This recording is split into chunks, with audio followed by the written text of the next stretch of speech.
विद्यार्थियों, आज हम मनुस्मृति और विश्वेश्वर स्मृति में राजधर्म विषयक जो विवेचन हमें प्राप्त होता है उसका हम सामान्य परिचय प्राप्त करेंगे कि मनुस्मृति के सप्तम अध्याय एवं विश्वेश्वर स्मृति के सप्तम अधिकार में राजधर्म का विवेचन मिलता है। मनुस्मृति में कहा गया है कि जो राजा है वह राजा प्रातःकाल उठकर वेद त्रयी के ज्ञाता और जो विद्वान ब्राह्मण हैं उन विद्वान ब्राह्मणों की सेवा कर उनके शासन में रहे। जबकि विश्वेश्वर स्मृति में कहा गया है कि राजा प्रातःकाल उठकर शैया पर बैठा हुआ ही सर्वशक्तिमान ईश्वर का स्मरण कर परमेश्वर से निर्मल और न्याय करने में समर्थ बुद्धि मांगे। मनु ने इस संसार में अराजकता को रोकने के लिए राजा की सृष्टि मानी है।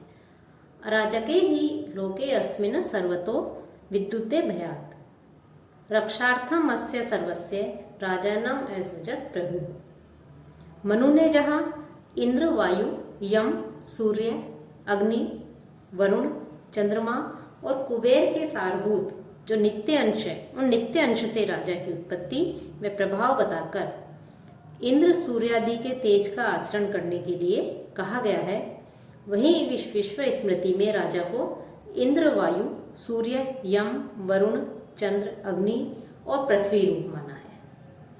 मनु ने धनु दुर्ग, महिदुर्ग आदि का उल्लेख कर गिरि दुर्ग को श्रेष्ठ माना है। विश्वेश्वर स्मृति में भी पहाड़ी, खाई, निर्जल प्रदेशों से घिरे स्थान पर पृथ्वी के नीचे बने किलों का उल्लेख कर गिरि दुर्ग को ही सर्वश्रेष्ठ माना है। कर संबंधी विचारधारा हमें दोनों ही स्मृतियों में प्राप्त होती है, लेकिन दोनों में मतभेद प्रतीत होता है। मनु ने कर देने वालों की जो हैं उनकी अलग अलग श्रेणियां निर्धारित की हैं, वहीं विश्वेश्वरनाथ रेव जी ने इसका उल्लेख नहीं किया है। कर का निश्चय जो है वो दोनों में समान माना है। जो मनुस्मृति है उस मनुस्मृति में मनु ने स्वर्ण, धान्य, फल मूल आदि पर क्रमशः धन का 50वां भाग, छठा भाग, 8वां भाग या 12वां जो भाग है वो 12वां भाग कर रूप में राजा को ग्रहण करने के लिए कहा है। विश्वेश्वर स्मृति में इसके विषय में उल्लेख नहीं मिलता। विश्वेश्वर स्मृति में श्री विश्वेश्वरनाथ रेव जी ने ग्रामीणों को शिक्षित करना ही राजा का एक प्रमुख कर्तव्य माना है कि इन्होंने युग धर्म के अनुरूप व्याख्या की है और युग धर्म के अनुरूप व्याख्या करते हुए जो ग्रामीण है, जो गांव में निवास करने वाले जो लोग हैं उनको शिक्षित करने का ही राजा का जो है मुख्य कर्तव्य बताया है। मनुस्मृति में कारीगर, मजदूर, शूद्र आदि जो हैं उनसे कर के रूप में प्रत्येक माह में एक दिन काम अर्थात बेगार करवाने के लिए कहा है कि इन लोगों से कर के रूप में किस प्रकार से जो है टैक्स लिया जाए, कर लिया जाए। तो कहा है कि इन लोगों से एक दिन काम करवा लिया जाए अर्थात बेगार कराने के लिए कहा है, प्रत्येक महीने में एक दिन। विश्वेश्वर स्मृति बेगार का निषेध करती हुई कहती है कि कर को गरीबों के हित की इच्छा से छोड़ देना चाहिए कि जो व्यक्ति निर्धन है, गरीब है, जो कर चुकाने में, टैक्स चुकाने में असमर्थ है, तो ऐसे व्यक्ति की से जो है टैक्स या कर नहीं लेना चाहिए, उनके लिए जो है कर को छोड़ देना चाहिए और बेगार के आवश्यक होने पर जीवन निर्वाह लायक मजदूरी दे देनी चाहिए। मनु के काल में राजतंत्र व्यवस्था होने के कारण उन्होंने तहसील आदि का विवेचन नहीं किया है, जबकि विश्वेश्वरनाथ रेव जी ने अपनी स्मृति में वर्तमान समय को देखते हुए ग्राम सभाओं, तहसीलों, जिलों, नगर की राज्य सीमाओं आदि का विवेचन किया है। साथ ही जो पंचायत हैं उन पंचायतों के सभासदों के लिए हर साल अथवा हर तीसरे साल चुनाव का भी उल्लेख उन्होंने अपनी स्मृति में किया है। मनु ने राजा के अस्वस्थ होने पर अमात्य आदि को राजकार्य देखने के लिए कहा है।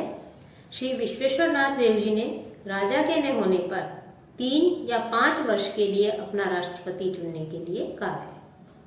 जहाँ तक युद्ध की आवश्यकता पर का प्रश्न उठता है तो युद्ध के संबंध में आज के युग में रथों और हथियारों की आवश्यकता न मानकर विश्वेश्वर स्मृति में समयानुकूल शस्त्रों की उपयोगिता प्रतिपादित की है।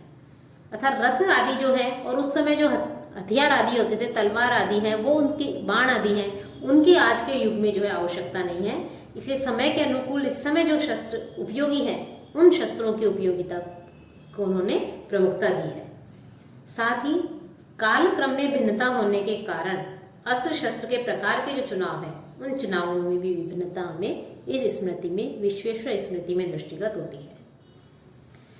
श्री विश्वेश्वरनाथ रेव जी ने नवीन अस्त्रों द्वारा युद्ध करने वाले राजा को ही विजयी माना है।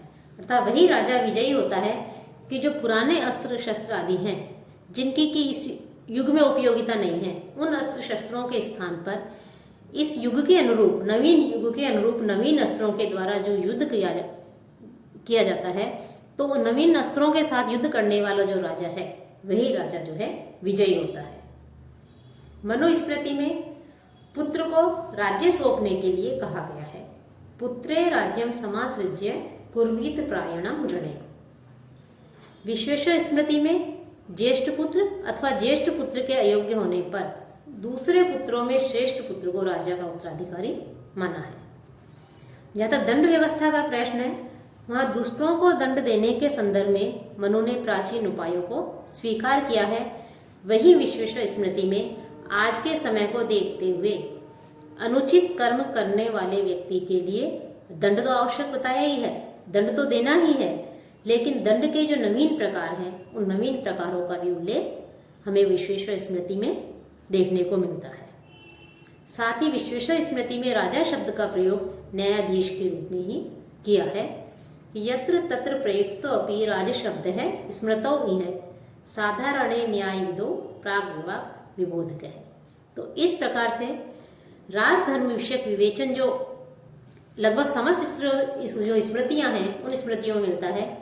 लेकिन चूंकि विश्वेश्वर स्मृति में को जो है वो मनु स्मृति को आधार लेकर इसकी रचना की गई है कि मनु स्मृति को लेकर के युग धर्म के अनुरूप इसमें परिवर्तन किया गया है और इसकी रचना की है। इसलिए इनमें जो है राजधर्म विषयक जो है विवेचन जो दोनों स्मृतियों में मिलता है, उसमें भी कहीं कहीं तो हमें समानता मिलती है, लेकिन कहीं कहीं जो है उसमें विभिन्नता के दर्शन हमें होते हैं।